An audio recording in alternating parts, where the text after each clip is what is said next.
Number of lights, मतलब एक रे जा रहा है, दो रे जा रहा है, ऐसे तो बहुत सारी रेज जाएंगी। तो क्या अब अगर मुझे इमेज, पहले तो इमेज अगर पता लगाना है कि उसका इमेज कहाँ बनने वाला है और कितने साइज का बनेगा, तो उसके लिए मुझे सिर्फ दो रे की जरूरत पड़ती है। कितने रेज की? दो रेज की जरूरत पड़ती है। तो अब वो दो रेज जो है वो हम कैसे फाइंड आउट करेंगे, तो प्लीज ध्यान दो। तो देयर आर 4 रूल्स जो हम अभी पढ़ेंगे। प्लीज, पहला रूल,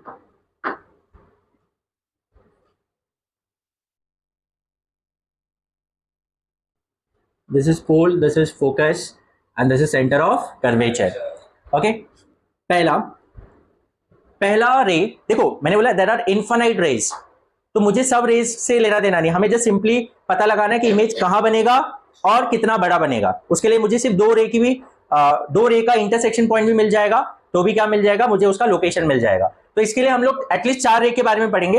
तो पहला रे जो है, पहला ray, the ray that is parallel to the principal axis, जो भी रे प्रिंसिपल एक्सिस के पैरेलल आएगा वो रिफ्लेक्शन होने के बाद हमेशा फोकस से पास होगा। कहां से पास होगा? फोकस से पास होगा। जो भी रे क्या होगा, प्रिंसिपल एक्सिस के पैरेलल होगा, तो रिफ्लेक्शन होने का कहां से पास होगा? फोकस से। ये दिस इज, हमें ये रूल फॉलो करना है और ये हमेशा ट्रू होता है। Is it clear?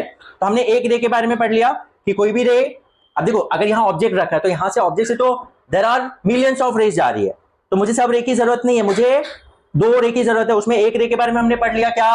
अगर पैरेलल होगा प्रिंसिपल एक्सिस के तो कहां से पास होगा? फोकस से।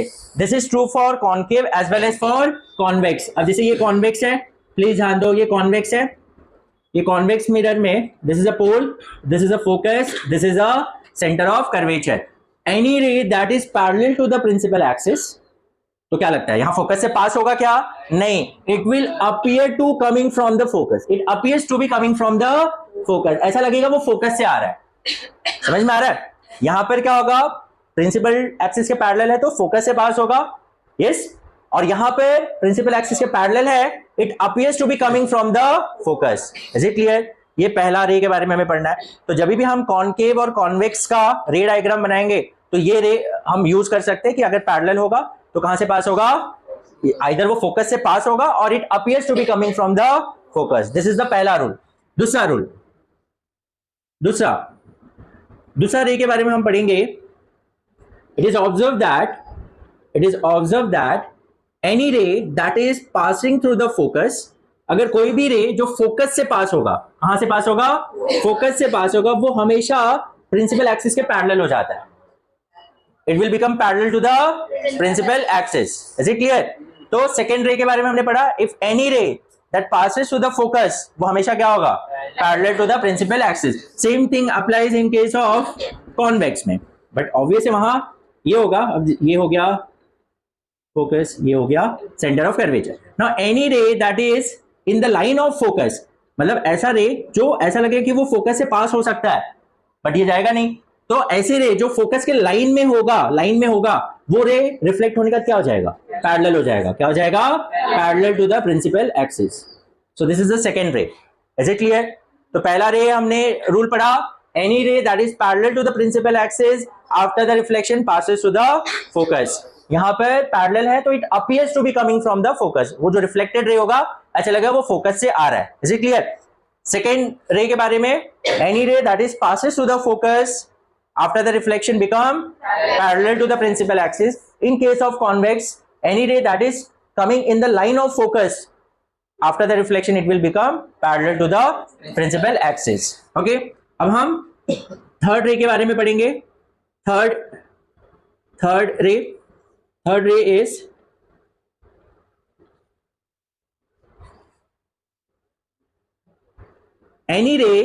any ray that is passes to the center of curvature, कोई भी रे जो सेंटर ऑफ कर्वेचर से पास होगा, जो सेंटर ऑफ कर्वेचर से पास होगा, after the reflection it will retrace the same path, वो वापस वैसे ही के वैसे चले जाएगा। क्योंकि लॉ ऑफ रिफ्लेक्शन भी यहां अगर आप अप्लाई करते हो थियोरेटिकल, अगर हम इसको प्रूव करना चाहे तो देखो ऐसा गया तो ये angle, sorry this is a incident ray, और हमने पढ़ा नॉर्मल कहां से पास होता है? हमेशा सेंटर ऑफ कर्वेचर से ही होगा ना, that is the radius he normal act करेगा। तो एंगल कितना बना? 0। इंसिडेंट रे और नॉर्मल तो ओवरलैप कर रहा है, मतलब एंगल 0 बना। तो एंगल ऑफ इंसिडेंस अगर जीरो है तो एंगल ऑफ रिफ्लेक्शन भी जीरो होगा, तो ये ऐसे वापस पास हो जाएगा। तो any ray that is passing through the centre of curvature after the reflection, it will retrace the same path. Is it clear? And same thing happens in case of convex. अब convex में क्या होगा? This is pole, this is focus, and this is the center of curvature. Now if any ray जो ऊपर देख के आ जाओ ना, हाँ यार रख दो चलेगा। एनी रे दैट इज जो सेंटर ऑफ कर्वेचर के लाइन में है ना, ये सेंटर ऑफ कर्वेचर के लाइन में, तो क्या होगा? रिफ्लेक्शन होने के बाद क्या होगा? It will retrace the same path, ऐसे का ऐसे चले जाएगा। क्योंकि यहां पर भी देखो ना, अगर लॉ अप्लाई करते हैं तो नॉर्मल तो यही बनेगा, तो एंगल क्या बन रहा है? जीरो बन रहा है। क्या बन रहा है? जीरो। Is it clear? तो this is the third rule. Is it clear? And the next fourth rule या फोर्थ रे के बारे में अगर हम बात करें तो वो तो सिंपल है। वो फोर्थ रूल ये ध्यान दो, this is a pole, this is focus, this is centre of curvature, that any ray that incident at the pole, तो पोल पे जो इंसिडेंट होगा, तो जितना एंगल वो प्रिंसिपल एक्सिस से ऊपर बना रहा है, तो देखा जाए तो वो ये तो नॉर्मल हो गया आपका, principal axis will act as a normal, तो ऑब्वियसली जितना एंगल ऊपर बनाएगा उतना ही एंगल कहां बनाएगा? नीचे की तरफ बनाएगा। वो तो law of reflection he follow कर रहा है ना, तो वही चीज है। यहां तो हमें डायरेक्ट कुछ अलग ये करने की जरूरत, लॉ ऑफ रिफ्लेक्शन सब में ही फॉलो हो रहा है, बट यहां पर वही चीज, अगर पोल पे फॉल हो रहा है तो जितना एंगल वो अबव द प्रिंसिपल एक्सिस बनाएगा उतना ही बिलो द प्रिंसिपल एक्सिस बनाएगा, because now principal axis will act as a normal. Is it clear? Same thing happens in case of convex. तो अब देखो कॉन्वेक्स में अगर हम बात करें, pole, focus, centre of curvature.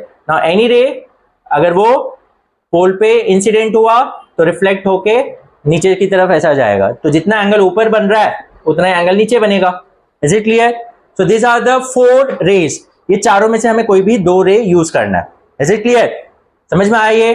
तो there are millions of rays, but हम मिलियंस ऑफ रेज नहीं बनाने बैठेंगे, हमें सिर्फ दो रेज जहां इंटरसेक्शन होगा वहां से हमें पता चल जाएगा उसका पोजीशन, प्लस उसका हमें साइज भी मिल जाएगा कि वो इमेज जो बन रहा है वो बड़ा बन रहा है कि छोटा बन रहा है।